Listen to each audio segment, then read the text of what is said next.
Hello and welcome back to Kim Reads as we continue with Wicked, The Charmed Circle, Part 4. Perhaps every accidental cluster of people has had a short period of grace, in between the initial shyness and prejudice on the one hand, and eventual repugnance and betrayal on the other. For Bach, it seemed that his summer obsession with the then Glinda made all the sense to usher in the following.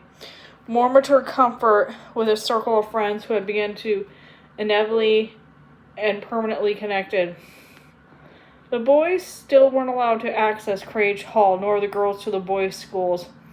But the city center area of Shiz became an extension of parlors and lecture halls in which they were allowed to mingle. On a mid-weekday afternoon, on a weekend morning, they would only greet by the candle with a bottle of wine, or in a cafe or student watering hole, or they would walk on some fine points of Shiz architecture, or they would laugh about the excesses of their teachers. Bach in Arabic, Elphaba and Nessarose, with Nanny, Glinda, and sometimes Fanny with Shen and Milla, and sometimes Croak in Tibet. And Croak brought Fiero along and introduced him, which frosted Tibet for a week or so until Fiero had said in his shy, formal way, "Of course, I have been married for some time. We marry young in the Vinkis." The others were agog at the notion and felt juvenile. To be sure, Elphaba and Avaric needed each other mercilessly. Nessarose tried everyone's patience with her religious rantings. Croak and Tibet's stream of saucy remarks got them dumped in the canal more than once. But Bach was relieved to find that his crush on Glinda was lifting somewhat. She sat on the edge of the picnic basket with a look of self-reliance, and she diverted conversation away from herself. He had loved the girl who had loved the glamour in herself, and that girl seems to have disappeared. But he was happy to have Glinda as a friend. Well, in a nutshell, he had loved Galinda, and this was now Glinda. He could no longer acquire figured out. Case closed. It was a charmed circle. All the girls steered clear of Madame Morrible while they could.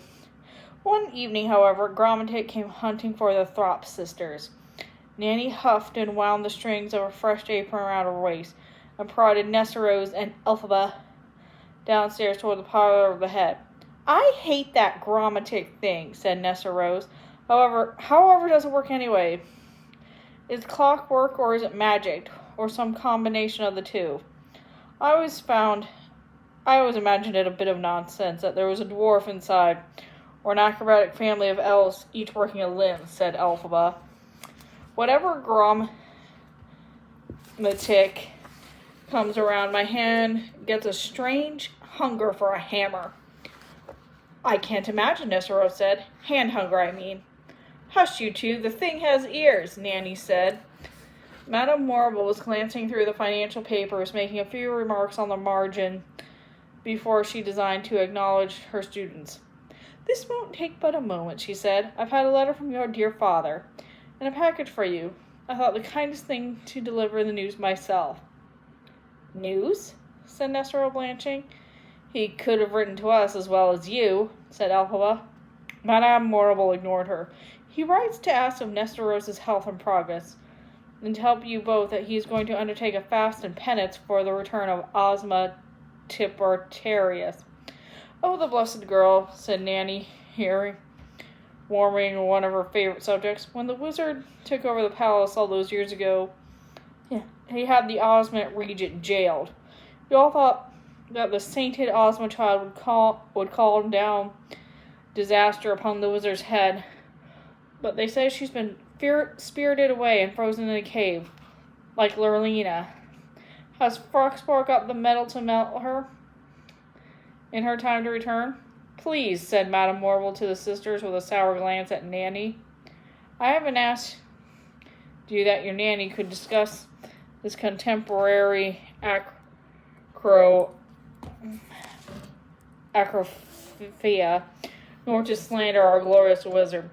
It was a peaceful transition of power. That the Ozma regent's health failed while under house arrest was a mere coincidence.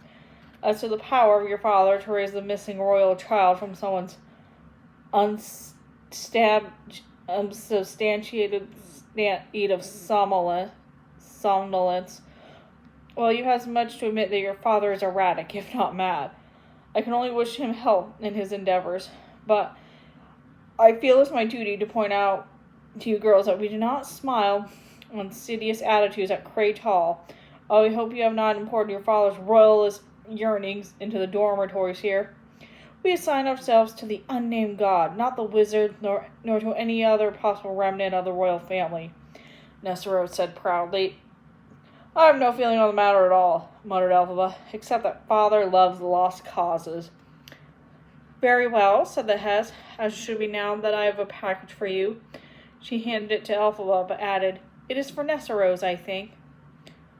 Open it, Elfie, please, said Nessarose. Nanny leaned forward to look. Elphaba undid the cord and opened the wooden box. From a pile of ash shavings she withdrew a shoe, and then another. Were they silver, or blue, or now red, lacquered with a candy shell brilliance of polish? It was hard to tell, and it didn't matter. The effect was dazzling. Even Madame Morrible gasped at their splendor. The surface of the shoe seemed to pulse with hundreds of reflections and refractions. In the firelight, it was like looking at boiling corpuscles of blood under a magnifying glass. He writes he bought them for you from some toothless tinker woman outside Oval's, said Madame Morrible, and that he dressed them up with silver glass beads that he made himself, that someone had taught him to make. Turtle heart, said Nanny darkly. And, Madame Morrible flipped the letter over, squinting, he says he hoped to give you something special before you left for your university. But the sudden circumstances of Alma Clutch's sickness, blah, blah, blah, he was unprepared. So now he sends them to Nessarose to keep her beautiful feet warm and dry and beautiful, and he sends them with love. Elphaba drove her fingers through the curlicues of shavings. There was nothing else in the box. Nothing for her. Aren't they gorgeous? Nessarose exclaimed. Elfie, fix them on my feet, would you please? Oh, how they sparkle. Elphaba went on her knees before her sister. Nessarose sat as regal as any Ozma, spine erect and face glowing. Elphaba lifted her sister's feet and slipped off the common house slippers and replaced them with the dazzling shoes.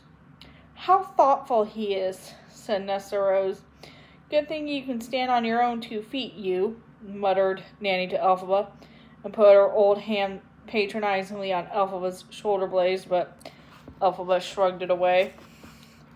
They're just gorgeous, said Elphaba thickly. Nessarose, they're made for you. They fit like a dream. Oh, Elfie, don't be cross, Nessarose said, looking down at her feet. Don't ruin my small happiness with resentment, will you? He knows you don't need this kind of thing. Of course not, said Elphaba. Of course I don't. That evening, the friends risked breaking curfew by ordering another bottle of wine. Nanny tutted and fretted, but as she kept drowning her portions as neatly as anyone else, she was overruled. Fiyero told the story of how he had been married at the age of 7 to a girl from a neighboring tribe. They all gawped at his apparent lack of shame. He had only seen his bride once by accident when they were both about 9.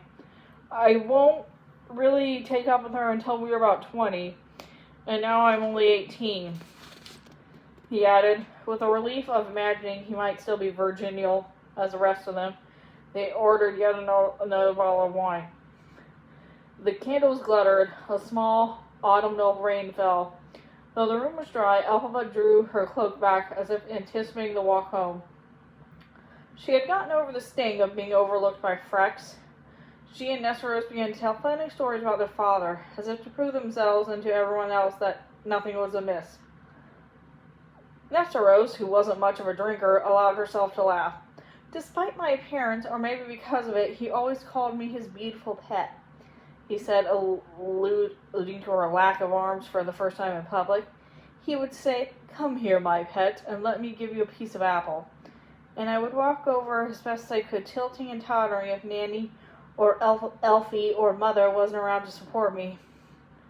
and fall into his lap and lean up and smiling, and he dropped small pieces of fruit into my mouth. What did he call you, Elfie? Asked Glinda. He called her Fabala, interrupted Nessarose. At home only, Elphaba said. True, you are your father's little Fabala, crooned Nanny, almost to herself, just outside the circle of smiling faces. Little Fabala, little Elphaba, little Elfie. He never called me pet, said Elphaba, raising a glass to her sister. But we all know the truth, as Nessarose is the pet in the family, hence the splendid shoes. Nessarose blushed and accepted a toast. Ah, but while I had his attention because of my condition, you captured his heart when you sang, she said. Captured his heart? Ha! You mean I performed a necessary function. But the other said to Elphaba, Oh, do you sing? Well, sing you must. Another bottle, another glass, push back the chair. And before we leave for the night, you must sing. Go on. Only if the others will, said Elphaba bossily. Bach, some Munchkinland or Spinel, Averick, a Gillikinese ballad, Glinda, Nanny, a lullaby. We know a dirty round. We'll go next if you go, said Grope in Tibet. And I will sing a Vinkus hunting chant, said Fiero. Everyone chortled with pleasure and clapped him on the back. So then Elphaba had to stand on her chair aside, clear her throat, and sound a note into her cupped hands and heart, as if she were singing for her father again, after all this time. To the mother slapped her rag at some noisy older men to shush them, and then the dart players dropped their hands to the side. The room quieted down. Elphaba made a little song on the spot, a song of longing in others, of far ways and future days. Strangers closed their eyes to listen. Bach did too. Elphaba had no cave voice. He saw the imaginary place she conjured up, a land where injustice and common cruelty and despotic rule and begging fist of drought didn't work together to hold everyone by the neck. No, he wasn't going to give her credit. No, he wasn't going to give her credit. Elphaba had a good voice. It was controlled and feeling and not histrionic. He listened through the end, and the song faded into the hush of a respectful pub. Later, he thought the melody faded like a rainbow after the storm, or like winds calming down at last, and what was left was calm and possibility and relief. You're next, you promised, cried Elphaba, pointing to Fiero, but nobody would sing again because she had done it so well. Nessarose nodded to Nanny to wipe a tear from the corner of her eye. Elphaba says she's not religious, but see how feelingly she sings of the afterlife, said Nessarose, and for once, no one was inclined to argue. And that's the end of that chapter. See you later.